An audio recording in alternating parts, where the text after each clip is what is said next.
Hola, hola, bienvenidos y bienvenidas a una semana más aquí en su programa favorito, ya lo sabe, este recorrido que hacemos semanalmente por el fascinante mundo de los deportes. Esto es Gremio Deportivo. Les saluda Juan Carlos Flores Turrubiates en compañía de Ricardo Romano Corona. Un episodio que pues que será muy especial. La verdad, tenemos un invitado que ahorita ya estaremos presentándoles.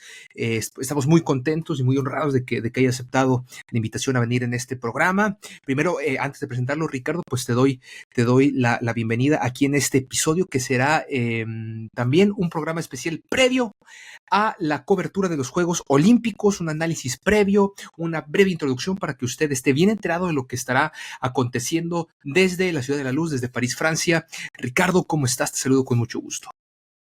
Hola Juan Carlos, aquí nos encontramos una vez más. Ya acabó el verano futbolero que nos gustó un poco, sobre todo a mí en el tema europeo, pero ahora vamos a adentrarnos en Juegos Olímpicos y por supuesto, sin más que agregar, presentar a nuestro invitado. Por supuesto, y bueno, para mí es un honor presentar a Juan Antonio Hernández, mejor conocido como el Torero Azteca, periodista deportivo, más de 3 décadas en los medios, sobre todo pues en televisión azteca, donde ha sido reportero, productor, conductor y narrador desde el año de 1989. El Torero Azteca pues tiene una gran trayectoria también dentro del periodismo y la literatura taurina, por supuesto, pero hoy estará hablando puntualmente sobre su experiencia, también compartiéndonos un poquito en Juegos Olímpicos y en Panamericanos y demás eventos que le ha tocado a Juan Antonio Hernández. Juan Antonio, ¿cómo estás? Un gusto saludarte y tenerte aquí en este espacio. Juan Carlos, ¿cómo estás? Ricardo, un placer saludarlos y por supuesto, primero agradecido por la invitación a compartir con ustedes un poco de experiencia sobre todo, porque la verdad es que pues espero poder colaborar con ustedes, la verdad es que es un honor y bueno, pues listo para lo que ustedes manden, pregunten y uno pueda aquí compartir con su auditorio. Y bien, vamos a empezar un poquito con lo que será estos Juegos Olímpicos que van a iniciar pues ya en un ratito más. Con lo que comentábamos ya fuera del aire, lo que será propiamente el fútbol soccer, lo que será el rugby también, una de las dos disciplinas que estarán iniciando antes de la inauguración oficial, que será este viernes.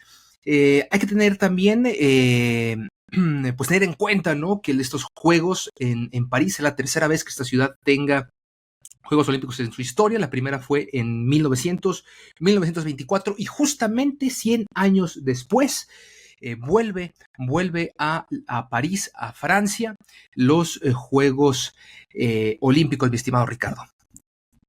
Sí, vuelven los Juegos Olímpicos, que tendrá ciertas novedades. Es uno de los eventos, o si no es que el evento deportivo, que llama la atención incluso a gente no tan aficionada, no tan cercana al deporte como tal. Digamos, cada 4 años hay una buena cantidad de personas que se acercan al deporte gracias a los Juegos Olímpicos y creo que pues Juan Antonio nos puede platicar un poco más acerca de qué representan los Juegos en la actualidad.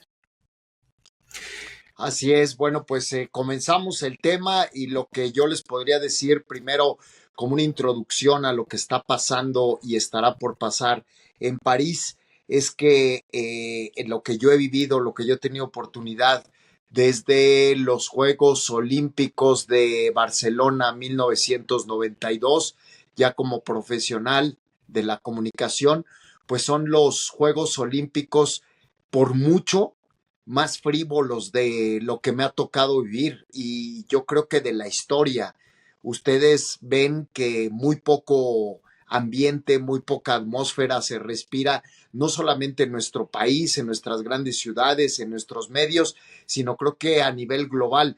Y esto tiene que ver un poquito y abriendo el primer juicio de una falta de trabajo del Comité Olímpico Internacional. Ustedes pueden, sé que son muy jóvenes, pero pueden echar mano a los archivos y hace poco tiempo los Juegos Olímpicos acaparaban todas las vitrinas y las miradas del marketing, todos los productos que consumimos a diario estaban llenos de lo que tenía que ver con los colores, con el emblema, con el logotipo, desde un par de años antes de que se celebraran los Juegos.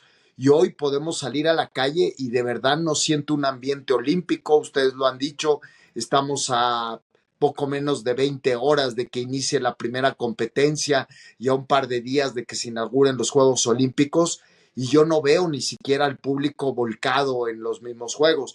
En el caso de nuestro país, influye mucho la representación que tenemos, que si bien es cierto, toda la delegación mexicana, que es una de las más raquíticas de nuestra historia en todos los sentidos, tanto numérica como en posibilidades de medallas, pues eso influye mucho a que la gente no les tenga la misma identidad, que no estemos volcados en un ánimo, pero le reitero, yo también veo que ha hecho muy poco trabajo el Comité Olímpico Internacional en llenar de espíritu olímpico a todo el mundo. El espíritu del olimpismo tiene que ver con su mismo origen. Les cuento muy brevemente, para quien no lo sepa, de dónde vienen los Juegos Olímpicos. Los Juegos Olímpicos modernos, cuya primera celebración tuvo lugar en el año de 1904 en Atenas, Grecia, bueno, pues tuvieron como gran antecedente los antiguos Juegos Olímpicos que se llegaron a celebrar hasta por ahí de 2000 años antes de la era cristiana, y eran en las guerras del Imperio griego un momento en el que se daban civilmente o cívicamente una paz, una tregua para parar en las guerras y continuar esta competencia, pero de forma leal y noble. Y entonces trataban de que cada batallón, o en este caso los involucrados, enviaran a su hombre más rápido, a su hombre más fuerte, o su hombre más que saltara a mayor altura, y de ahí viene precisamente el eslogan o la frase del olimpismo antiguo, que es más alto, más rápido y más fuerte. Y en esa tregua que duraba cada 4 años, por eso la Olimpiada no significa Juegos Olímpicos, sino la Olimpiada es un periodo, es un lapso que dura precisamente 4 años, que era esa tregua que los antiguos griegos paraban para poder competir de una manera noble y de una manera pacífica estas treguas que pactaban en la guerra.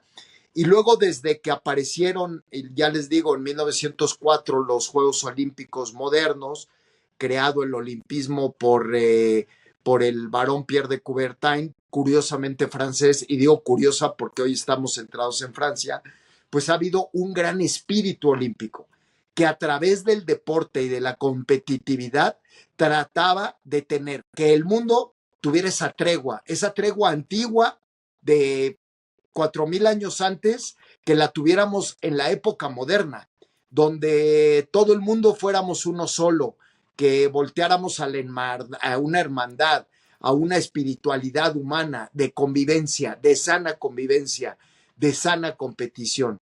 Y creo que en un momento dado la mercadología rebasó ese espíritu. Y cuando el fútbol acaparó esa gran mercadotecnia, porque lógicamente se ha convertido en el deporte más popular del mundo por antonomasia, pues empezó a rezagar en ese sentido el espíritu olímpico al mismo tiempo, porque es como la época de la Navidad. Cuando llega la época de la Navidad, lo respiras por todos lados, incluyendo o principalmente las tiendas de ahí, o del marketing.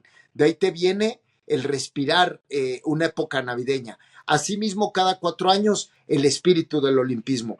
Yo no sé si ustedes tengan otra opinión, pero hoy no se respira. Es el ambiente más frío que yo me hubiera podido imaginar de unos Juegos Olímpicos, que ya venía desde los Juegos anteriores, pero hoy tú le preguntas a la gente si te puede dar el nombre de un atleta olímpico, o de que sepan cuándo comienzan los Juegos Olímpicos, de dónde se van a celebrar, de cómo se llama el estadio donde va a ser la inauguración, y yo les puedo apostar que si suman un 1% de personas que lo sepan, sería muchísimo.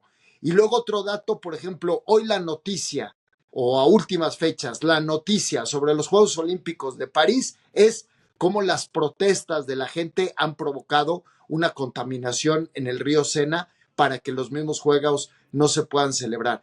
Discúlpenme que sea muy agrio y muy amargo mi introducción, pero hay que tomar en cuenta ese punto de vista para en adelante desarrollar lo que puede pasar ya dentro de las competencias. Sí, tocaste puntos bastante interesantes y puntos que me parece también, bueno, al menos yo no había tenido esa lectura como tal, pero sí, al final de cuentas también alguien como tú que ha tenido toda esta trayectoria, pues sí, me parece que ha sido testigo de este cambio pues en el mundo, ¿no? Y digo, me parece muy irónico también esto que se comenta, ¿no? De el inicio de la Olimpiada, ¿no? Que era un periodo de paz. Y hoy en día que estamos viviendo también todas estas guerras, hoy en día en el que pues está la delegación rusa vetada, en el que atletas, por ejemplo, la delegación iraní, por ejemplo, está pidiendo un veto y otros países también se unen a protestas en contra de la delegación, por ejemplo, especialmente de Israel también por la cuestión en Palestina y demás.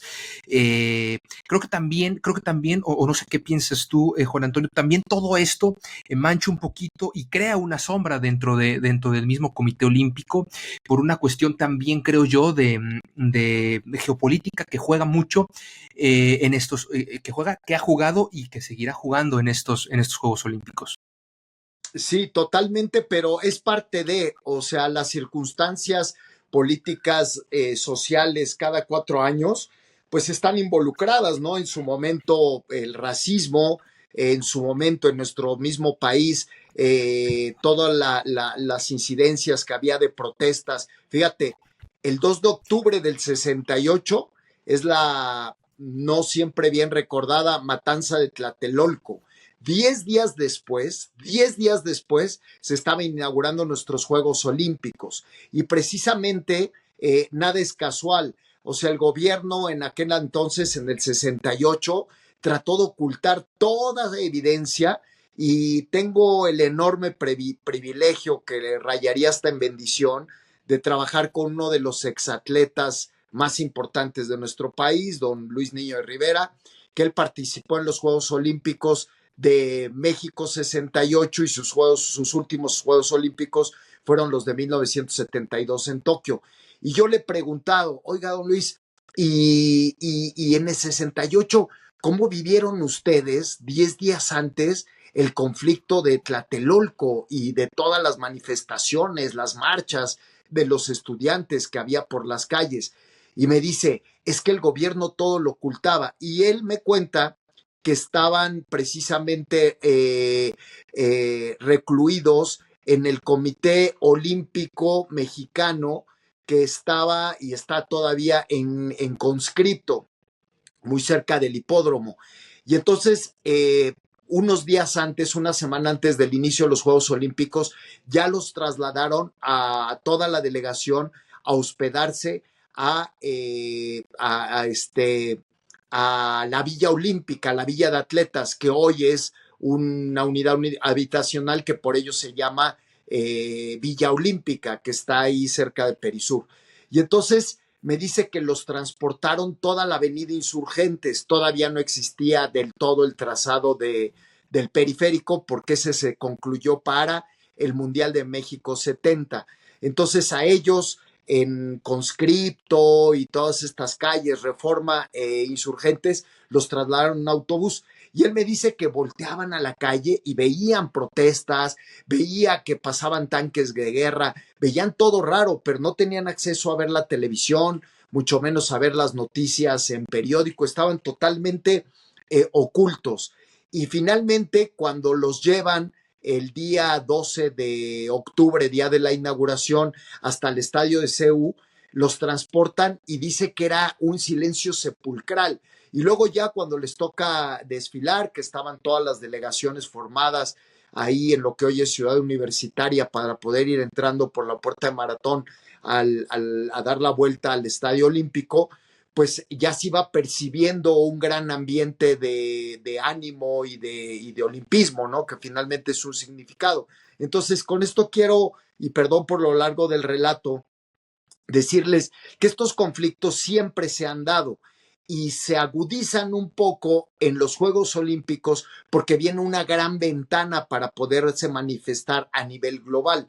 No es lo mismo poder tener una gran manifestación cuando los medios están centrados, los locales en sus ciudades, los estatales en cada una de sus entidades o los nacionales en sus países, cuando todos los ojos del mundo están puestos específicamente en una ciudad, como es el caso de estas 2 semanas que están por venir en la ciudad de París. Entonces detonan muchos conflictos. Recuerdo en Atlanta, estábamos en plena transmisión del programa Los Protagonistas, cuando viene el bombazo en Atlanta, la capital ni más ni menos que de la marca más importante de los Juegos Olímpicos, que es Coca-Cola, en Atlanta, Georgia, en los Estados Unidos.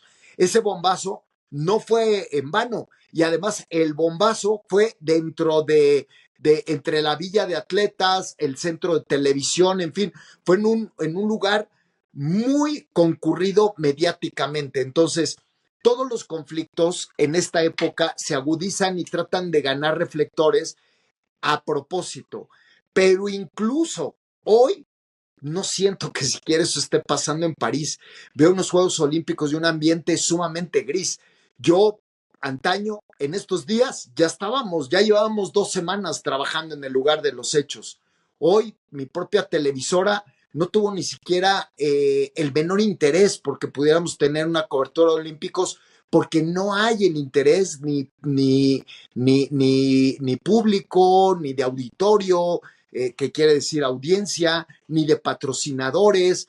O sea, de verdad que siento esto, y perdón, y a lo mejor ustedes lo están viviendo de forma diferente, pero es que no les tocó vivir las épocas en que yo viví. O sea, yo por ejemplo, les quiero decir que de las que más me han grabado son los Juegos Olímpicos de Atenas, que tenían varios significados. Cada Juegos Olímpicos tiene un significado especial. El de Atenas, primero, una ciudad que estaba, o un país, Grecia, que estaba recién integrado a la Unión Europea. Estaba apenas adoptando la moneda europea, que era el euro que se había implantado en el año 2000. Tenía en circulación el euro 4 años tan solo, poco menos de 4 años. Y Grecia no tenía la solidez financiera para soportar lo que suponía integrarse como país a los poco más de 30 países que conformaban la Unión Europea. Estaba endrogadísima por tener que hacer todas las instalaciones olímpicas. Entonces, cuando nosotros llegamos, bueno, yo tuve oportunidad de viajar para hacer reportajes previos un par de meses antes de los Juegos, que fueron en agosto. Yo habré ido en junio, julio a más tardar, y ya estaba en Grecia, y yo veía el metro a medias, veía yo el tranvía a medias, todo a medias. Yo decía, no van a estar listos. Cuando yo tomé el vuelo de regreso a México, bueno, volé Atenas, París, Charles de Gaulle, y París, México, llegué al aeropuerto en obra negra. O sea, el aeropuerto de nosotros, el Felipe Ángeles, no, hombre, está todo a dar junto a lo que estaba en Grecia.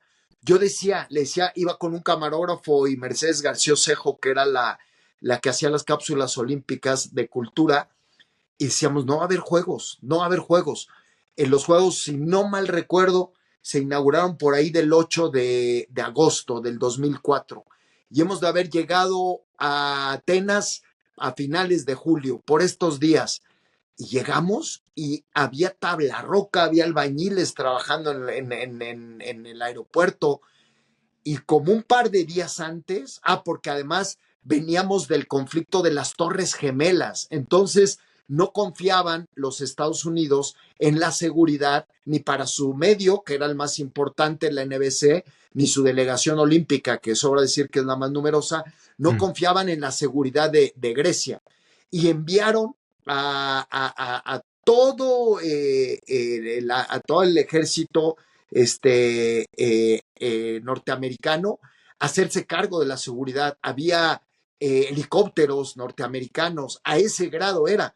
Pero todo eso se respiraba en el mundial, se oían los noticieros. Nosotros hoy Una semana antes ya estábamos transmitiendo los protagonistas. Los protagonistas, ustedes son muy jóvenes, era un programa emblemático de mundiales y de Juegos Olímpicos. Empezaba a las 9 de la noche, iba acabando 2, 3 de la mañana, con los mejores cómicos, con los mejores analistas.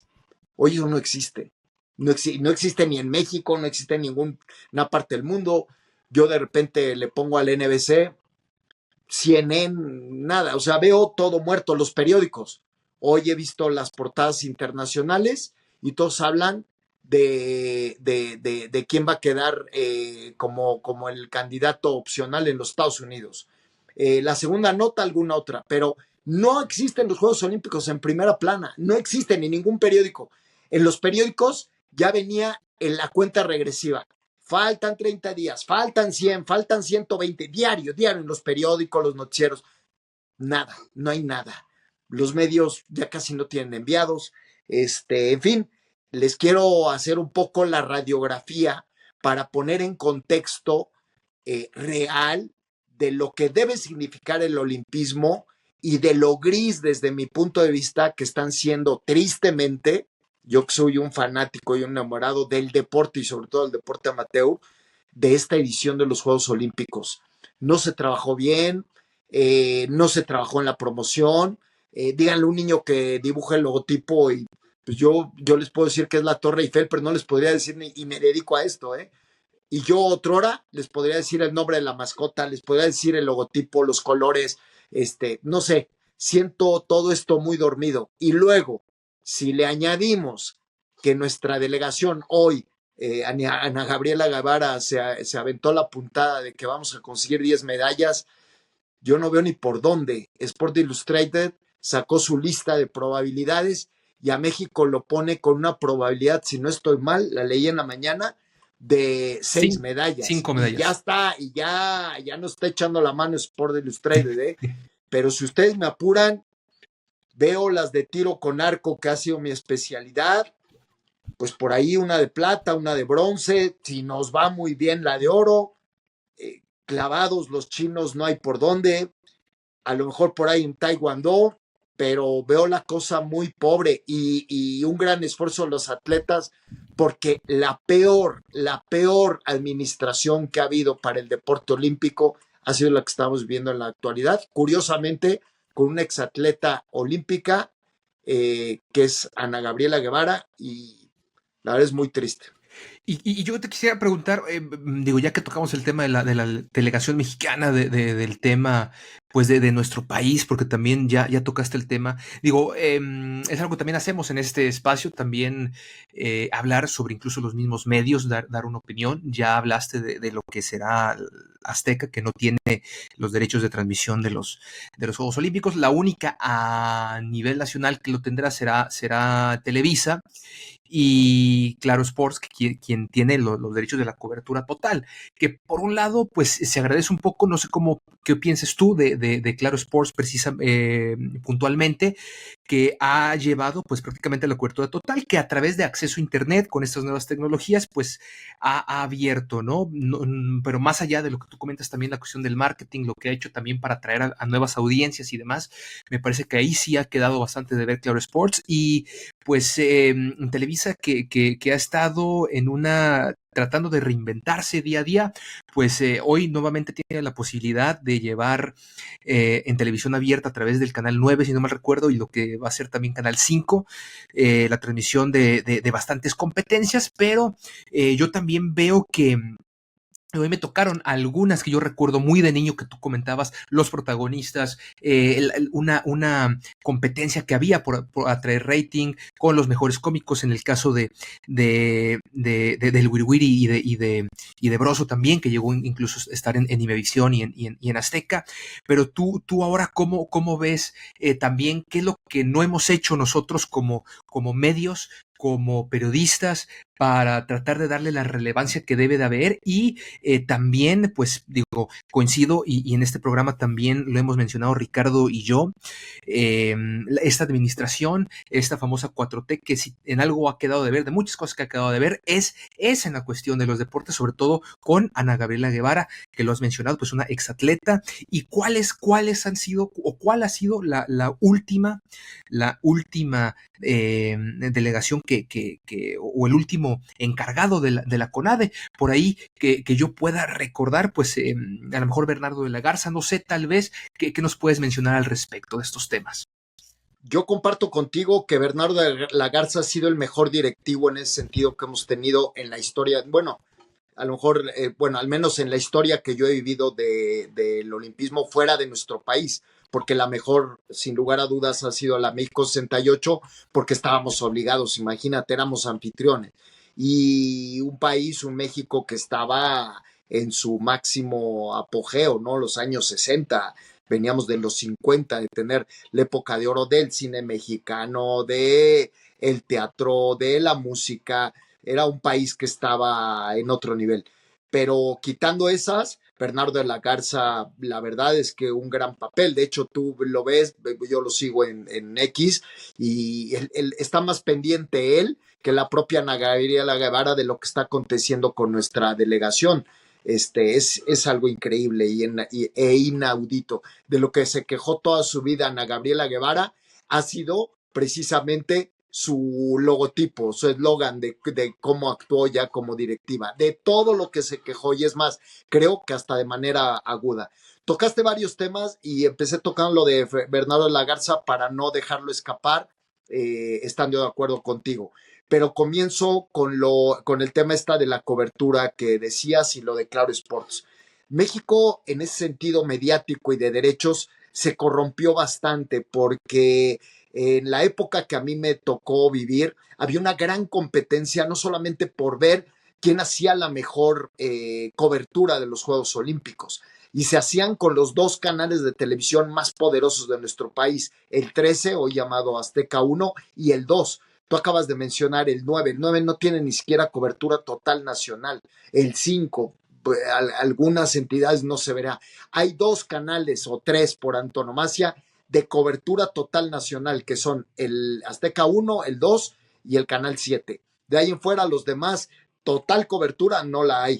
Y bueno, pues Televisa sí, ahora con esta mayoría que tiene de propiedad por parte de los norteamericanos a cargo de Univisión, bueno, pues tiene otra visión de las cosas, aunque sigue pasando que al mandarte en el tercer canal, cuarto canal realmente, porque son por orden el 2, el 5, el 4 y al final el 9, te mandan al cuarto canal. O sea, imagínate a dónde hemos llegado. Te estoy hablando de que antes había una gran batalla, los protagonistas en el 13, la jugada que vino mucho después, cuando ya Televisa por fin despertó y vio que estaba quedando abajo en su equipo de deportes, hizo una réplica y una copia total y burda hasta cierto punto con la jugada, y tocabas el punto de los cómicos con Andrés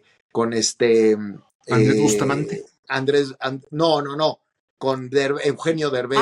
Exacto, claro, nosotros teníamos a los cracks, teníamos a Broso y teníamos a Andrés Bustamante, al Tachidito, a los peluches, y ellos, bueno, ahí entre el de la manita, con Payito y Derbez, pues ya medio trataban de competir, pero era muy complicado. Bueno, pues yo recuerdo que en los Juegos Olímpicos todavía a los últimos que asistí presencialmente, que fueron los de Londres 2012, nos peleábamos por patrocinar y costear la carrera de los atletas. Tú destinabas como empresa y no obtenías nada, porque siquiera las marcas, pues es que en el uniforme viniera la marca o ellos fueran la cara de sus comerciales, ¿no? Pero en este caso Azteca y Televisa era una pugna por ver quién, si ganaba medalla, concedía a qué medio la entrevista en forma exclusiva. Bueno, pues tú apostabas y decías, Ana Gabriela Guevara, ¡pum!, que era la favorita en su tiempo para conseguir medalla de plata en los 400 metros. Televisa, ¡pum!, ahí estaba. Entonces, Ana Gabriela Guevara era la imagen de Televisa. Nosotros íbamos con los... Belén Guerrero, la de ciclismo. Oye, ¿quién va a apostar por Belén Guerrero? Ganó Belén Guerrero la primera medalla para México, antes que Ana Gabriela Guevara. Y así estábamos, peleándonos un atleta y otro a base de billetazos. Hoy, eso ya ni siquiera existe. O sea, entonces voy a otro tema.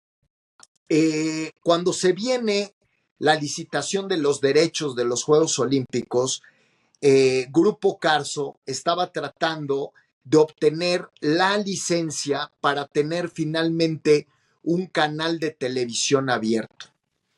Y entonces, tanto los dueños, el dueño en ese tiempo de Televisa como de TV Azteca, estaban preocupados. ¿Por qué?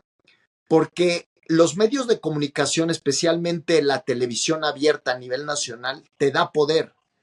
Imagínate haberle cedido en ese tiempo al hombre más rico de México, y en ese tiempo era el más rico del mundo, que ya te era dueño de la telefonía fija, ya era dueño de la televisión satelital, ya era dueño de la televisión, de la telefonía celular.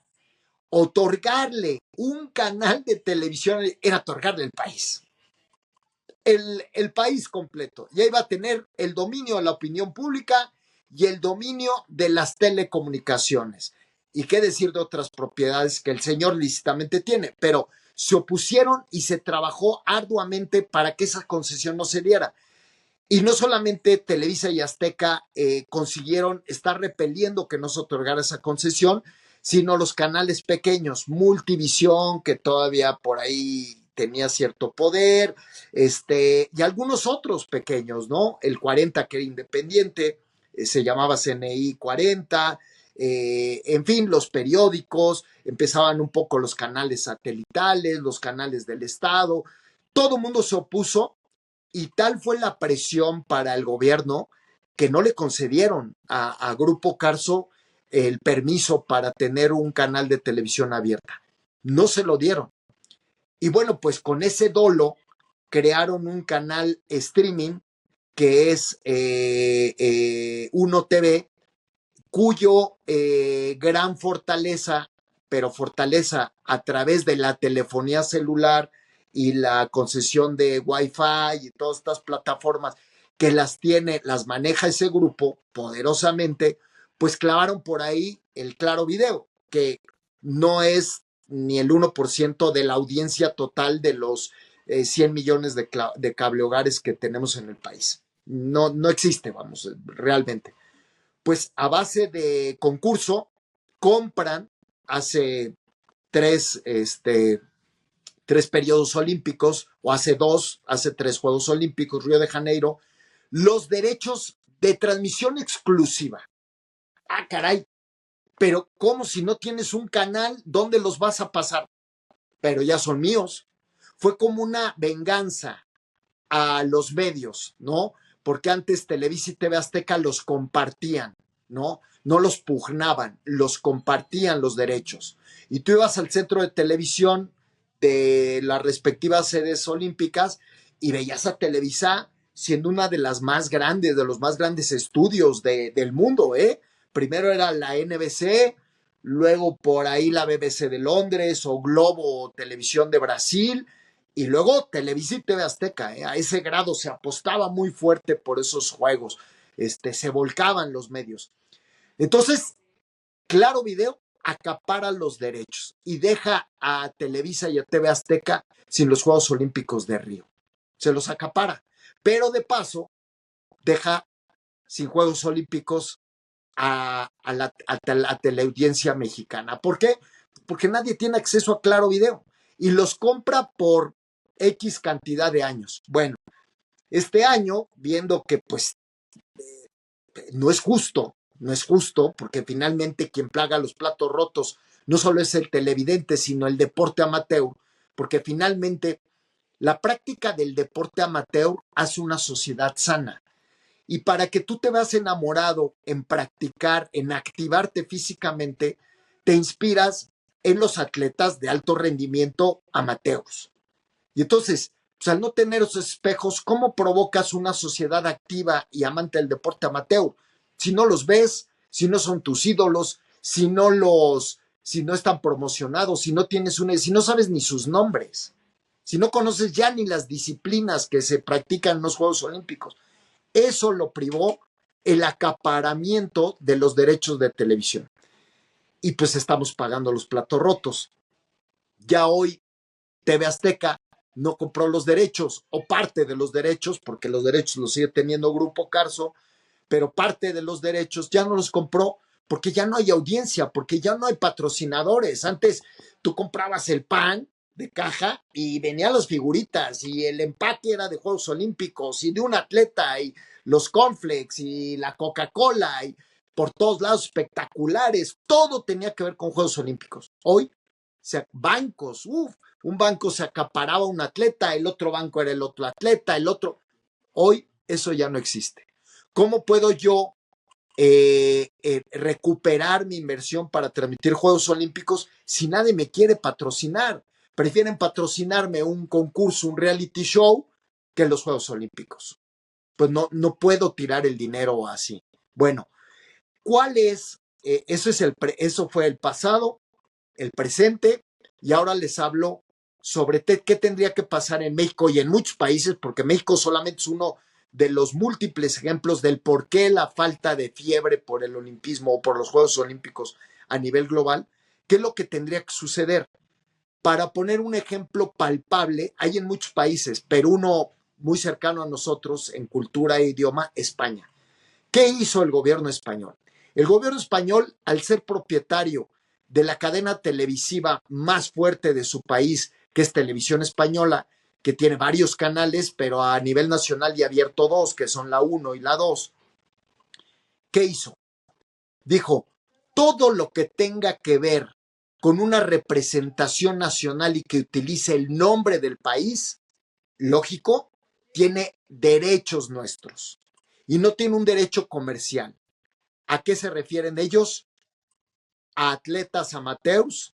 En este caso entra, por supuesto, el Comité Olímpico Español y, entre otros deportes, las selecciones deportivas. La selección española, la selección de baloncesto, la selección de balonmano. Les hablo de los deportes en los que en España tiene una gran representación. No puede ser los deportes profesionales porque sí hay una relación comercial. Y finalmente, por ejemplo, Carlos Alcaraz o Carlos Sainz, pues no compiten por España, compiten por sí mismos. Pero cuando compiten en una Copa Davis, la delegación española de tenis, pues sí van por España. Entonces, o en el Final Four de básquetbol. Entonces, TV Española tiene la exclusiva para transmitir el nombre, como si fuera marca registrada, de la nación. México y otros países tienen que llegar a eso. ¿Por qué?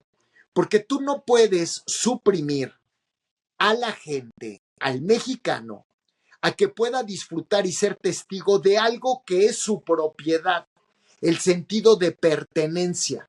México, ra, ra, ra, es propiedad de la nación, de los mexicanos. La delegación olímpica mexicana le cuesta a los mexicanos, a nuestros impuestos, hasta cierto punto la selección mexicana de fútbol, aunque hay un gran marketing, finalmente llevan la banderita de México y el nombre de México.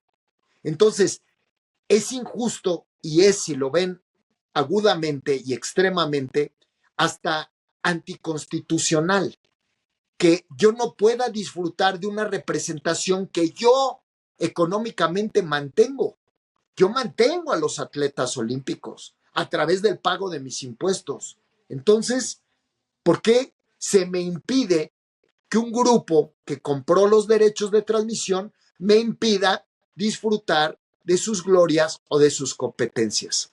Espero en mucho tiempo, mi querido Juan Carlos, que específicamente me lanzaste este tipo de preguntas, contestártelas y poner un poquito el contexto y las cartas sobre la mesa de asuntos que a veces pues no son ajenos porque no nos dedicamos a esto, y la gente también, lo que acabo de decir, pues a lo mejor dirá, este güey tiene razón, pues sí es cierto. Y entonces pagamos todos los platos rotos, los aficionados al deporte amateur, pero además no hay que ser aficionado al deporte. O sea, yo les soy honesto, yo me convertí en amante del tiro con arco, no un fanático, pero porque yo veía los olímpicos, y una vez en unos Reyes Magos pedí a los Santos Reyes me trajeran un arco. Y luego cuando vino la oportunidad de narrar y yo vi que México tenía grandes posibilidades, cosa que para fortuna mía no lo veían mis compañeros desde los Juegos Panamericanos de Guadalajara, dije, yo transmito tiro con arco. ¡Qué hueva! O sea, narrar un tipo que llega con... ¡Qué hueva! Y yo dije, no, vamos a tratar, y bolas, cuando llego ahí, doble medalla olímpica en Londres, en voz de su servidor, y ha sido uno de los aciertos de un olfato periodístico en mi muy humilde palmarés que puedo contar. Y te llenan de satisfacción, y México los veía y sabía quién era Aida Román. Hoy, pues medio ves por ahí un espectacular en el periférico de Mariana Vitia, de Visa, y pero ustedes acuérdense, por ejemplo, de Marijose Alcalá, de Paola la clavadista. No, hombre, anunciaban, pero hasta detergente. Y hoy es raquítico y triste al mismo tiempo. Sí, mira, como mencionas, pues al final de cuentas, este espacio también es para que aquí no hay línea editorial y aquí puedes decir lo que quieras, y al final de cuentas suma perfectamente lo que estás aportando en este episodio de Gremio Olímpico, vamos a llamarle así. Y fíjate que ahora que tocas el tema del tiro con arco y específicamente de las coberturas que has tenido, nos gustaría que le platicaras un poco a la gente acerca de esta experiencia, porque al final de cuentas no solo tú, recuerdo alguna narración de Rosique llorando también en alguna medalla que se consiguió en Taekwondo. Sí recuerdo perfectamente lo que mencionas de Aida Román y de Mariana Vitia en Londres 2012, que de hecho a partir de ahí yo particularmente he seguido mucho, por ejemplo, en este caso a Alejandra Valencia y a Ana Paula Vázquez, que van a estar participando en unas cuantas horas allá en París. Pero particularmente sí me gustaría que le platicaras un poco a la gente cómo es esta experiencia de cubrir, y que ya lo estás trasladando a lo mejor en lo general a lo que puede vivir cualquier mexicano, de ese sentido de pertenencia, de que sus compatriotas están participando en los Juegos Olímpicos, pero desde el micrófono, ¿qué es lo que se siente al estar narrando a los mexicanos, que al final de cuentas, una muy buena parte de ellos, sobre todo los que tú mencionas, los amateurs, es gente que al final de cuentas ni vive acomodada, ni vive con un poder adquisitivo alto, ni mucho menos, y como que es la gran ventana donde al final están basados en pues un gran esfuerzo, en pocos recursos, en los pocos recursos que se les dan, lograr pues la verdad actos heroicos, que es al final llegar a ganar una medalla, dadas las circunstancias con las que compiten con otros deportistas que a lo mejor en su país, en buena parte de ellos, sobre todo en los que lideran el medallero cada 4 años, pues tienen una gran cantidad de facilidades, o al menos de herramientas para competir de manera pues mucho más fuerte y mucho más honrosa en unos Juegos Olímpicos. ¿Qué representa, digamos, teniendo el micrófono, narrar a todos estos deportistas amateurs que están compitiendo en estos Juegos Olímpicos, o bueno, en unos Juegos Olímpicos en lo general? Mira, Ricardo, yo creo que ahora, mientras tú redactabas y hacías la pregunta al aire, como que reflexioné que el ser de los pocos, porque no creo que sean muchos, cronistas deportivos mexicanos, haber tenido el privilegio de narrar una doble medalla olímpica en el lugar de los hechos, no en un estudio, en el lugar de los hechos. No creo que seamos muchos. Ahora que lo decías, como me cayó el 20 y dije, güey, tú lo conseguiste, cabrón, y nunca lo cacareas o nunca das gracias, ¿no? Al universo. Y de verdad que me has abierto los ojos ahora a que es algo de lo importante que he hecho en mi carrera, y te voy a decir que me bendijo en poder tener esa posibilidad. Primero, en que creo que supe apuntarme a un deporte que nadie de mis colegas quería, porque todos, pues el fútbol, ¿no? Que la verdad hasta fue, no quiero decir casualidad, pero nadie tomábamos en cuenta que la selección nacional mexicana iba a ganar el oro, y menos contra Brasil. O sea, fue, la verdad, un acto realmente heroico. De hecho, Azteca no tenía comprada el lugar para transmitir en el estadio. Se narró por parte de Martinoli, Luis García y Campos desde el estudio del Centro Internacional de Televisión de los Juegos Olímpicos en Londres. Y TV Azteca, bajo la dirección del grupo de comentaristas de Azteca Deportes que tenía Enrique Garay, con su sugerencia dijo dónde habría que comprar lugar para poder narrar, porque es muy caro, o sea, tener ahí tu cabina con los micrófonos, con una cámara robótica más una fija para entrevistas, un lugar en la zona mixta de los atletas, es muy caro. Y es muy poca la diferencia de obtener un beneficio cuando pues ni siquiera tiene representación nacional. Entonces apostó por comprar lugar en la fosa de clavados, en el taekwondo, en box y al final ya en tiro con arco. Entonces me tocó ir ahí y era un privilegio. Y haber narrado las finales de los varones que ya nos alcanzó, las finales por equipos, por mixtos, y luego la final de individual de mujeres, donde hacemos doblete, no manches. Pero, ¿cuál es uno de los errores de ustedes que se empiezan a dedicar a esto que tenemos todos? Todos los que narramos, y lo veo ahora con el glorioso Faitelson, da risa que lo primero que tenemos en un micrófono enfrente es jugarle al sabiondo. Ahí me da risa como ya Faitelson es analista de fútbol. ¡Ah, su mecha! ¿Habrá pateado alguna vez en su vida un balón de fútbol? Lo peor es que tiene al lado a un tipo que fue un gran portero, a un tipo que ha dirigido a varios equipos, entre ellos campeones de la Liga Mexicana, y ha dirigido a la selección nacional como la Volpe, y opina, se atreve a opinar delante de la Volpe, y es más, polemizar con la Volpe, por decirte, entre otros. Entonces, todos los que aspiramos a ser cronistas deportivos, equivocamos eso. Entonces, cuando tenemos un micrófono enfrente, lo que tratamos es de dogmatizar al auditorio. Y entonces viene el tiro con arco y empezamos, es que la flecha pesa tantos gramos y empezamos a jugarle al sabiondo sin tomar en cuenta que el espectador no tiene ni idea de lo que le estamos hablando. No tiene la menor. Es que la flecha va a pegar en la paca. Puta, ¿qué es la paca, güey? ¿Cuál es la paca? ¿Cuál? ¿Cuál paca? ¿La del barrio? ¿O cuál? Ah, es que así se llama. Donde va la Diana con los círculos. Ah, bueno, pues háblale y dile a la gente. Ahí donde están los círculos de colores, manéjalo con facilidad.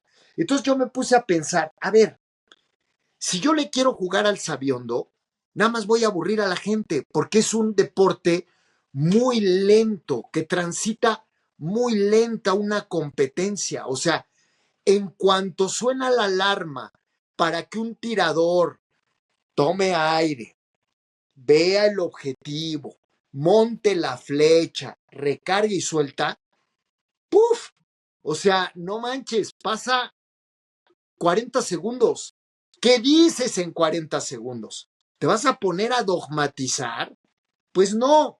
Entonces, ¿cuál es el papel de un narrador que está en el lugar de los hechos de cualquier ámbito, narrador de televisión? Ok. Describir no, porque describir en televisión es algo lógico, o sea, narrar fútbol en televisión no puedes decir, y pasa el balón a la banda izquierda, güey, lo estoy viendo, no me digas, ya vi que pasaron el balón a la banda izquierda y ahora lo centro. No, güey, lo estoy viendo. Cuando atraviesa de repente el de camiseta roja, güey, lo estoy viendo, mi color, mi tele es blanco, es a color, ya vi que es rojo. No, tienes que comentar, que ayudar, que utilizar algunas muletillas para el público, meterlo en el ambiente como si estuviera en el lugar de los hechos. De eso se trata la narración en televisión, en este caso deportiva, incluso en la de noticias. Oye, estás viviendo una transmisión en vivo de cómo rescatan a unos mineros que llevan 7 días atrapados en una mina de carbón. Pues tratas de a la gente transmitirle la atmósfera que estás viviendo en el lugar de los hechos, de miedo, de suspenso, de pavor, de frialdad, etcétera. Entonces, yo deduje, a ver, ¿qué estoy viviendo? Están 2 mexicanas ahí contra una coreana que nada más de verle la mirada las va a hacer papilla. Lo estoy sintiendo, voy a tratar de transmitir a mi audiencia lo que yo aquí estoy viviendo. Y entonces era, carga la flecha, vamos, Aida, por favor, estira, está a punto de soltar. O sea, y con ese sufrimiento en voz alta, la gente se metía en un deporte totalmente ajeno, que espero haber traducido, que el público viviera con esa emoción. Y cuando viene el ¡sí! 10 para Aida Román, que ya la gente lo viva como tú y se levante y grite igual que tú, sin tener que dar dogmatismo como Faitelson. Y entonces, eso es lo que provoca que el mexicano se contagie de deportes que son totalmente ajenos para nosotros, que no sabemos ni las reglas, no sabemos ni qué significa un peto en el taekwondo, ni cuánto vale en cada círculo, pentatlón moderno, ni en qué consiste relevos de 4x400, que transmitamos la emoción que vive cada deporte, con sus silencios oportunos, con el toque de emoción oportuno, de qué pasa alrededor, de que la descripción no te provoque un pleonasmo, sino te lleve a la atmósfera que estás viviendo.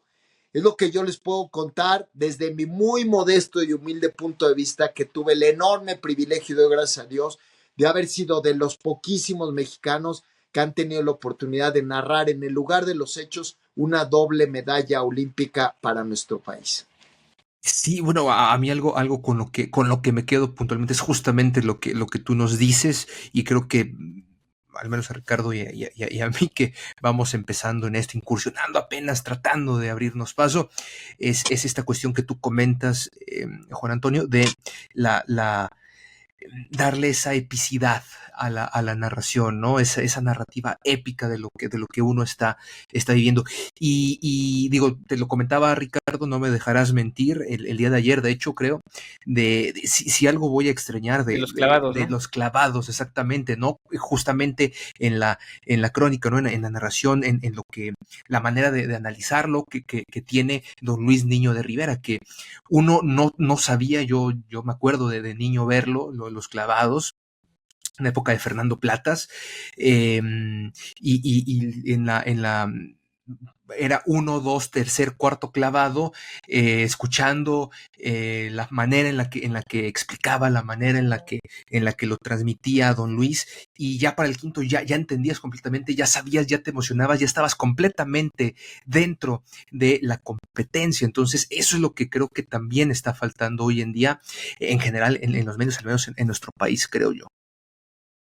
Totalmente, y creo que hoy, que bueno, afortunadamente para nuestro gremio, porque nuestra profesión, pues es una bendición, un privilegio. Hay muchos jóvenes que tratan de dedicarse a esto. Yo creo que eso, hay una fiebre, ¿no? Por pensar que el mejor es aquel que aparenta saber más. Y no, pues la sabiduría, el conocimiento se adquiere a través de muchas cosas, de la práctica del propio deporte, de escuchar a los grandes, de convivir con mucha gente. Yo les hablo en lo que sí creo dominar, que son los toros, y de eso a ser un experto le ronca, pero bueno, he toreado, he sido un profesional del toreo, he visto más de 5,000 correas de toros presencialmente en vivo, en fin, y todavía me queda mucho por aprender. Entonces, midiendo eso, mis carencias y cómo trato de desarrollar mi periodismo taurino, lo traspolo a lo que hoy pulula, que son los comentaristas y analistas de fútbol. Entonces, me provoca risa porque yo digo, oye, es que hoy cualquiera te hace un análisis deportivo, ¿no? De fútbol, o sea, incluso entras a una peluquería, a un restaurante y cualquiera, no, ya te dice lo que debió haber, no, sí, por qué Javier Aguirre sí, por qué Javier Aguirre no, que cómo Rafa Márquez va a venir de auxiliar, y no, pues todos dominan, ¿no? Y bueno, de verdad a mí Faitelson me causa gracia, porque si alguien lo conoce soy yo, tanto sus virtudes como debilidades, pero una cosa es que represente él un personaje que hasta hoy lo ha hecho muy bien, que es el personaje de la polémica, y hoy es que Televisa Univisión lo siente ya como un experto y te diga cosas que dices, y además hace cuestionamientos a directivos cuando nunca ha dirigido un club, a la federación cuando nunca ha pisado siquiera la federación de fútbol, a los futbolistas cuando nunca ha pateado un fútbol en el patio de una casa. O sea, me da risa. Y lo peor es que eso se convierte en aspiraciones de mucha gente. Y entonces corrompen y prostituyen nuestras profesiones. Porque tener un micrófono enfrente y cuando tienes una cámara más, exige mucha responsabilidad. Una frase que a mí me ha remarcado mucho y cuando la digo causa gracia, de donde la retomé, que es de la película número 1 de Spider-Man, cuando el tío del Hombre Araña, antes de sufrir el accidente que va a morir y se entera de los poderes que tiene su sobrino, le llama y le dice, un poder supone una gran responsabilidad. Lo repito, un poder supone una gran responsabilidad. Y esa es la filosofía de Spider-Man a lo largo de la película y bueno, hoy a lo largo de la saga. Y siempre la recordaba él y entonces por eso es que se convierte en un superhéroe que ante todo trata de tener una responsabilidad social. Pues asimismo los Spider-Mans, que somos los cronistas deportivos, que tenemos un micrófono y una cámara privilegiadamente enfrente, supone una gran responsabilidad, una enorme responsabilidad. Y entonces no hay que discernir a la ligera, no hay que emitir juicios a la ligera. Uno puede estar equivocado, no, pero siempre emitir un juicio sustentado en un valor del conocimiento. Qué bueno que toqué dos palabras que son el valor y el conocimiento. Perdón por abrir este gran paréntesis. Me preguntan a veces, oye, ¿y cuando toreas no te da miedo? Cuando los toreros torean no les da miedo. Y yo llego a una reflexión que, por cierto, también le aprendí a don Luis Niño de Rivera, que digo, es que el valor no es el dominio del miedo. El valor es una actitud que está sustentada en el conocimiento. Me explico en algo un poco más terrenal. Cuando uno empieza a manejar, pues manejas a 20 por hora, a 40, te van sudando las manos cuando agarras el volante, cuando apenas si puedes meter el clutch, cambiar de velocidades. Cuando tú ya tienes la creencia de que te pertenece un conocimiento en el manejo de un automóvil, pues no te da miedo andar a 140 kilómetros por hora, no te da miedo rebasar por la derecha, porque tu valor está sustentado en el conocimiento, eso es el valor. Entonces, en este caso, en las profesiones, cuando tú tratas de cultivarte y conocer más de tu tema, tus palabras son más claras, no balbuceas tanto, tus opiniones son mucho más contundentes y al mismo tiempo todo eso se llena de veracidad. Entonces, le das valor en los dos sentidos. Valor de que estoy hablando con contundencia, con valentía, y valor al precio que supone tu opinión y tu palabra. Sí, y definitivamente, ahora sí haciendo la semejanza a lo que decías del mundo del toro, pues mucha gente a lo mejor y tocando el tema de Faitelson lo critica, pero esta parte que mencionas de estar delante del toro, que tú lo has hecho mucho más veces que yo, eh, y con la cercanía que es estar delante de él, pues te demuestra y captas lo que representa, en este caso, el miedo, el valor y pues todo lo que representa estar ahí enfrente, ¿no? Y en ese sentido, ese mismo sentido de responsabilidad hay que tenerlo pues en todas las profesiones, no solo en los medios de comunicación, en los arquitectos a la hora de armar una estructura, alguna obra, la gente de ingeniería, etcétera. Y en ese sentido, pues sí es algo que hay que tener mucha responsabilidad con ello.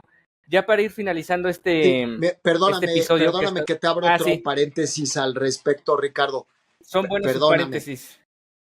No, hombre, fíjate, te quiero decir esto para todos los que nos pueden estar viendo y aspiren a seguir la profesión que hemos elegido de periodistas deportivos, que esto es como casi todos dominamos las reglas y el fútbol, casi todos los aficionados al deporte, sobre todo entendemos y disfrutamos mucho el fútbol, y esto del periodismo deportivo es igual que el fútbol. O sea, el que es portero, pues es portero. Hay otra posición que es el de delantero, pero incluso en los delanteros está el responsable de meter los balones. Está el que está en la media, pero hay uno que sirve balones, hay uno que sirve balones arriba, hay otro que maneja el tic-tac, como le llaman los españoles, en fin, la retención, otros que suben y bajan, como Rafa Márquez, en fin, todos tienen posiciones y responsabilidades. Y esa responsabilidad y posición que uno elige está en lo que uno domina. Jorge Campos era portero y al mismo tiempo delantero. Bueno, esto estaba sustentado en sus conocimientos. Dominaba ser portero y cuando se le daba la oportunidad era un delantero efectivo. Pero no lo podía poner en una media cancha y él sabía que no podía meter una media cancha. Entonces, cuando uno elige esta carrera, uno debe optar por una especialidad. Y cuando uno tiene la oportunidad de entrar a una transmisión, en este caso como la del fútbol, uno debe asumir qué papel, qué rol estás jugando en una transmisión. O eres narrador, que es el que se encarga de transmitir, como les digo, el ambiente, los nombres de los jugadores, su ficha, o eres el analista, que el analista sustenta su posición en el conocimiento. Él no va a narrar nunca, nunca, no es su posición, la suya es de analista. O eres el comentarista aporta datos estadísticos, históricos, de referencia, de información. Un David Medrano, por ponerles ejemplo, y para mí es el mejor comentarista que pueda haber deportivo, es David Medrano. Está enterado, sabe de historia de fútbol, conoce las historias, las biografías, los antecedentes de los jugadores, las entretelas. Te podrá hacer un análisis a la ligera, pero él sabe que no es su postura, que para eso está Jorge Campos, que para eso está Sague, que para eso está Luis García. Martinoli emite un juicio periodístico, pero no arrebata o polemiza un análisis que están haciendo los que para eso le pagan, que son Sague, Luis García o Campos. Él narra, y Luis García nunca va a querer narrar, Campos mucho menos. Entonces, siempre hay que tener la conciencia y responsabilidad de qué posición estás jugando. Y esa posición que tú adoptas en un momento dado de tu carrera, de tu vida, la tienes que pulir y dedicarte a ella, de narrador, de analista, de comentarista, o de no sé, de articulista, ¿no? Y cuando eso tú lo adoptas, llegas un momento dado a la perfección y te vas haciendo una meta mucho más real de lo que quieres. Dejas de ser un tolólogo y te conviertes en un analista, y eso te da un lugar de privilegio y una posibilidad mucho más factible de poder triunfar en tu profesión. Perdón por haberte robado otro paréntesis, mi querido Ricardo. No, al contrario, siempre los paréntesis que haces, incluso ahí en México Bravo, son más que nutritivos para la audiencia que nos escucha. Y ya para cerrar, y hablando estrictamente en materia deportiva, ya nos tocabas un poco el tema de la proyección de medallas para México, que están entre 5 y 6. Ahorita estaba checando mientras estaban intercambiando las ideas, que son 6, y particularmente lo ponen 1 de oro, 2 de plata y 3 de bronce. Pero bueno, al final de cuentas, esos pronósticos sabemos que ¿Esa es Sport Illustrated? es de Sport Illustrated, sí. Pero okay. bueno, sabemos que al final esos pronósticos, como muchas encuestas en muchas cosas, por ejemplo en términos políticos, pues valen para 3 pepinos, porque a la mera hora, pues muchas circunstancias juegan a favor y en contra de los deportistas. Pero en general me gustaría conocer tu opinión, para que la gente también, a partir de esta frivolidad que existe y que a lo mejor ahorita yo empiezo a sentir ya esta semana un poco de interés por parte de la gente, ¿a qué deportistas tú recomiendas que sigan más allá de los mexicanos? Porque obviamente los mexicanos, pues se va a hablar de ellos y ya los tocamos algunos en este espacio, pero particularmente ya de deportistas fuera del territorio mexicano, ¿a cuál les recomendarías que ponga la atención la gente? Mira, estamos viviendo una época como la de Usain Bolt. Usain Bolt, que ha sido de los atletas históricos, no perdérselo, no habérselo perdido en sus últimos Juegos Olímpicos era obligado. Entonces ahora, digo, hay varios de natación, qué bárbaro, yo creo que ahí hay que poner la lupa, porque además estamos hablando de uno de los atletas olímpicos más longevos de la historia, que ahora les abriré otro paréntesis del mexicano más longevo de la historia, para seguirlo, pero como ellos muchos, para poder un día disfrutar de que tuvimos el privilegio de vivir las etapas de esos grandes deportistas, por ejemplo, de un Rafael Nadal, en su deporte, o en su momento, por ejemplo, del Dream Team de los Estados Unidos, haber seguido a Michael Jordan en sus últimos juegos amateurs, pues era un privilegio, y quienes lo vivimos, pues poderlo contar, ¿no? Entonces yo creo que específicamente en poder vivir y disfrutar de esos últimos Juegos Olímpicos, de esos atletas que sabemos que serán sus últimos Juegos. Es muy triste que México hoy no va en ningún deporte de conjunto, porque estaríamos hablando de algunos, porque la regla sí lo permite, jugadores mexicanos que pudieron haber vestido por última vez la camiseta olímpica en uno de nuestros deportes de conjunto. No va a ser.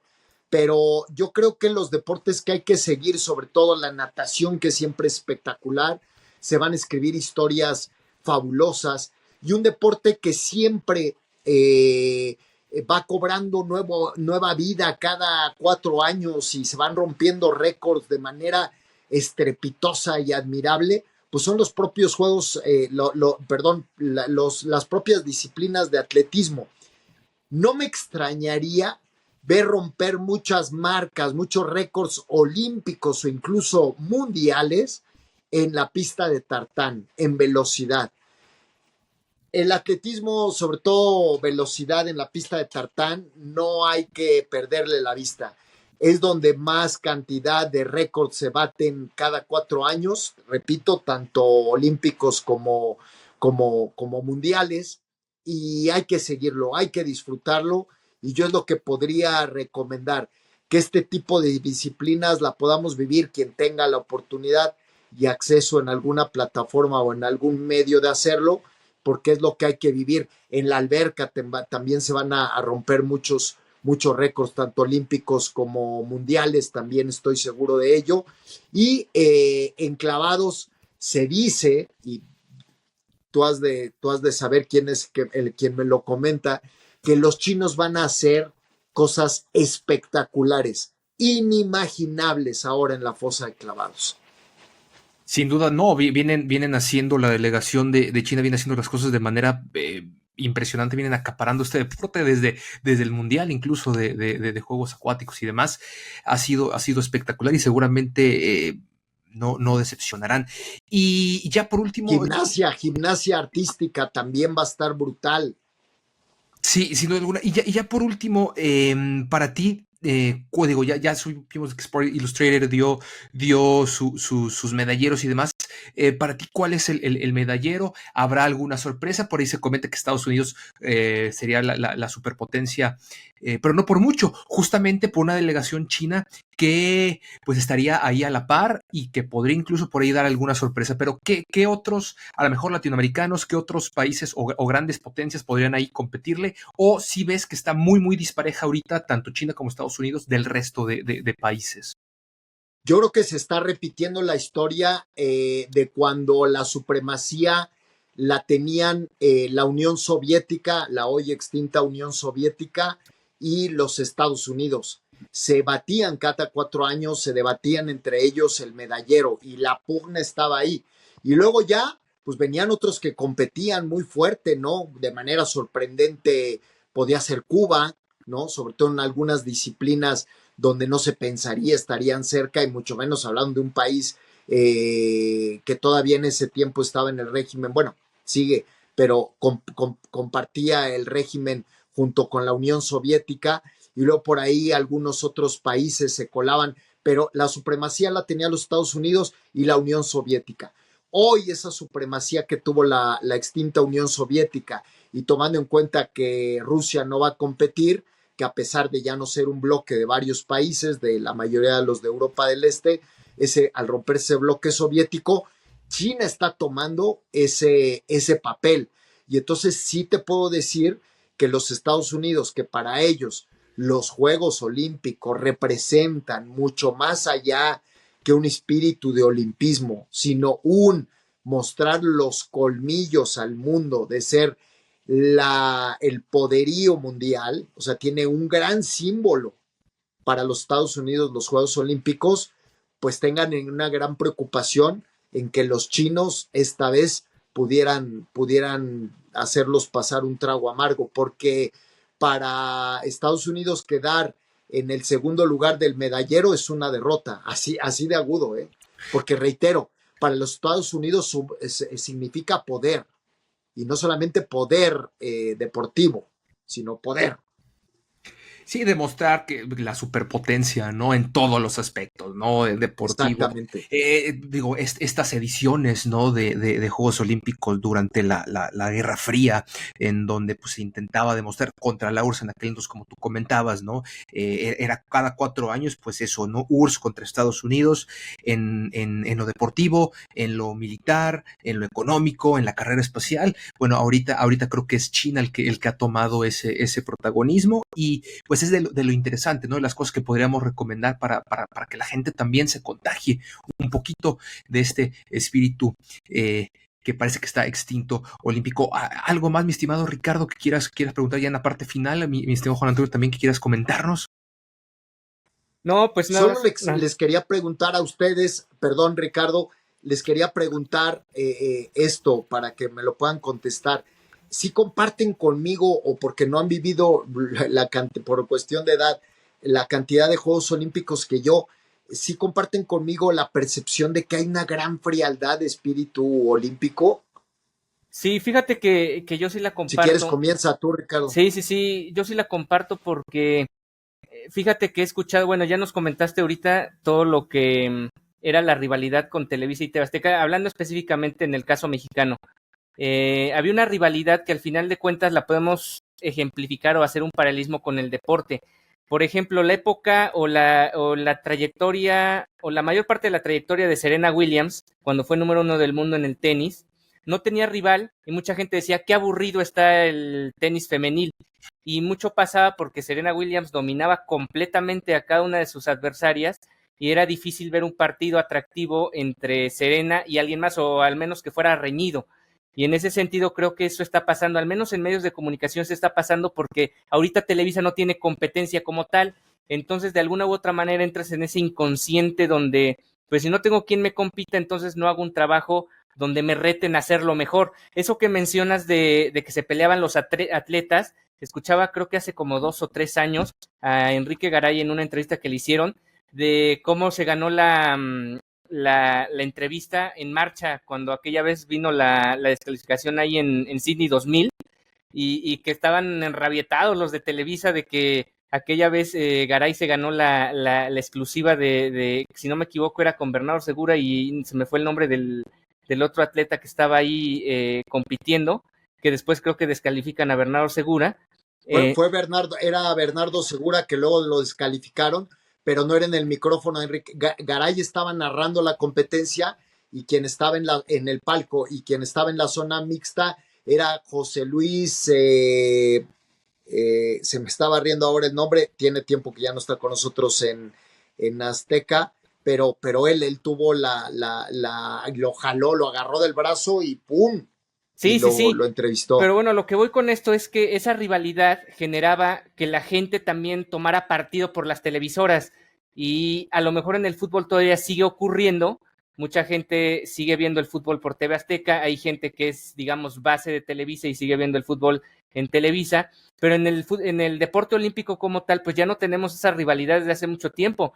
Y a partir de lo que mencionas de esa apropiación que ha tenido pues Grupo Slim, por llamarlo de alguna forma, de las transmisiones de los Juegos Olímpicos, ha generado que esta rivalidad televisiva pues ya no se traslade en la afición, y por lo tanto la afición ya no esté, o la gente ya no esté tan involucrada en los Juegos Olímpicos. Yo sí la comparto totalmente, y lo que mencionaba Juan Carlos, y también tú lo has mencionado en este espacio, del tema geopolítico a nivel global, pues también de alguna u otra manera genera que, desde mi punto de vista, no haya a nivel global esa repercusión o ese interés que la gente tuvo en otras ediciones de Juegos Olímpicos.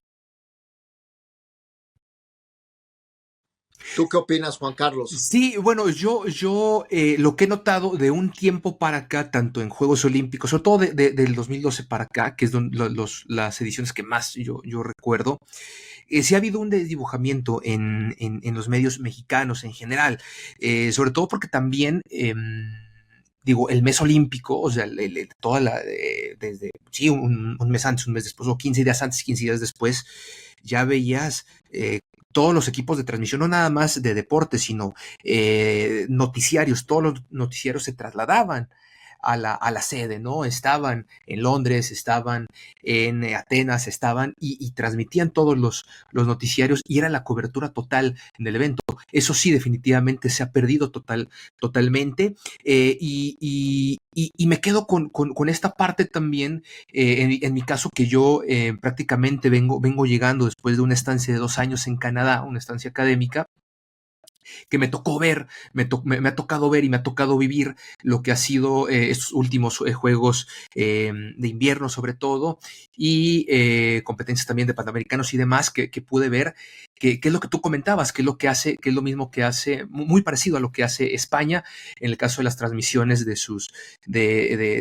los Juegos Olímpicos, ¿no? Del deporte amateur, que en el caso de la CBC, que tiene los derechos de las transmisiones de Juegos Olímpicos y de competencias amateur, de panamericanos, etcétera, sí hay un gran ambiente, al menos en Canadá, en Montreal, en Toronto, en estas dos ciudades en las que yo pude estar. Sí se ve, y los canales, y mandan a sus gentes, mandan a sus corresponsales, están hablando, en los bancos están las figuras, los deportistas, los clavadistas, están los jugadores de hockey, etcétera, etcétera, de sus principales deportes. Sí están muy inmiscuidos en la tele, seguido lo están pasando, los entrevistan, hay un sentimiento de nacionalismo, al menos en Canadá, que creo que eso sí es parte de lo que aquí sí, completamente se perdió. Entonces, creo que sí es parte también de una crisis global, también creo yo, de los medios de comunicación como tal, pero pues están estos casos, ¿no? Rescatando estos casos, creo yo, de España, y estos casos pues este caso de Canadá, en donde todavía se respira, todavía se vive un ambiente muy festivo en este tipo de eventos. Sí, qué bueno que compartimos ese punto de vista. Yo fíjate que pues vengo de una estancia relativamente larga en España. España es frontera con Francia. Mi estancia sobre todo estuvo en Madrid. De Madrid a París no llegarán a 1,000 kilómetros. Fíjate, la cercanía es brutal a la sede olímpica. Pues yo en Madrid no respiré espíritu olímpico. En el centro de Madrid, que es la Puerta del Sol, había un gran espectacular de Carlos Alcaraz anunciando un reloj Rolex. Antaño hubiera sido un espectacular de algún atleta español, en este caso podría ser Alcaraz, pero hablando por la delegación olímpica española en este caso, ¿no? Entonces, no, o sea, ¿qué distancia podrá haber de Pamplona a París? O sea, si nomás saltan los Pirineos y ya, pues no lo percibí, o sea, no se percibe en España, que es donde acabo de estar, el espíritu olímpico. Sí creo que es, reitero, una falta de trabajo agudo por parte del Comité Olímpico Internacional. Recuerden ustedes que no solo la FIFA y la UEFA, sino también el COI, viene pasando por actos de corrupción terribles, por destapar cloacas tremendas, y eso, quieras o no, pues va mermando en la credibilidad y del espíritu olímpico que debe privar en todo. Reitero, el espíritu olímpico es como el espíritu de la Navidad, o sea, tú respiras paz, respiras convivencia, respiras familiaridad. Me ha tocado pasar Navidad y Año Nuevo en algún año en Buenos Aires, Argentina, que allá están en pleno verano, y Navidad a 42 grados centígrados, y de todos ves a Santa Claus con su ropa, sus renos, la nieve, y estás en pleno verano en Argentina, pero es parte del espíritu olímpico que, si quieren ustedes, nos vendió mercadológicamente los Estados Unidos a través de la Coca-Cola, pero eso de la nieve, los renos y tal, es un espíritu navideño, ¿no? En nuestro país, bueno, las piñatas, es una espiritualidad. Y yo hoy, el espíritu olímpico, no lo veo por ningún lado. Pregúntenle a un niño de 12 años, ¿cuáles son los colores y cuántos aros tiene el símbolo olímpico? Difícilmente lo sabrá. Nosotros lo supimos. ¿Qué representa cada color? ¿Qué representa cada aro olímpico? Se perdió ya la cultura olímpica, y ese es trabajo del Comité Olímpico Internacional, porque ellos dirigen una responsabilidad. Están más pendientes del marketing ya que de lo que realmente tiene el espíritu creado por un hombre que se llamó el barón Pierre de Coubertin. Pues con esto, mi estimado Ricardo, ¿te parece si nos quedamos, Juan Antonio? Muchísimas gracias de verdad por tu tiempo, y pues esperemos tenerte de vuelta para hablar mucho más, digo, porque en realidad pues nos quedamos todavía con bastantes temas pendientes, digo, tocar el tema del Comité Olímpico Mexicano también, de cómo ha trabajado, digo, ya hablamos un poquito de Ana Gabriela Guevara, ¿no? De dar un repaso un poquito a lo mejor más extenso, pero pues ahorita tuvimos esta pequeña introducción de gremio olímpico, y sobre todo también una clase magistral que nos has dado también a todos los que estamos iniciando aquí en esto del periodismo deportivo. Mi estimado Ricardo, no sé si quieres agregar algo más. No, pues muchas gracias, Juan Antonio, de nueva cuenta por aportar, y vaya que se aporta mucho desde tu persona, y muchas gracias, y pues ahí estaremos al pendiente tanto de México Bravo en televisión como en podcast y en todos los espacios donde estés teniendo participación. Cómo no, Ricardo, muchas gracias. Juan Carlos, el honor ha sido para mí, y ojalá en la próxima emisión que hablemos de Juegos Olímpicos también podamos tocar temas como el de hoy, que difícilmente se pueden tocar en otros espacios, que demos esa oportunidad a la gente de que lo que aquí se hable no lo va a encontrar en otro medio, en otro espacio. Sin duda alguna. Muchísimas gracias, damas y caballeros. Juan Antonio Hernández, el torero azteca, gran periodista deportivo de nuestro país.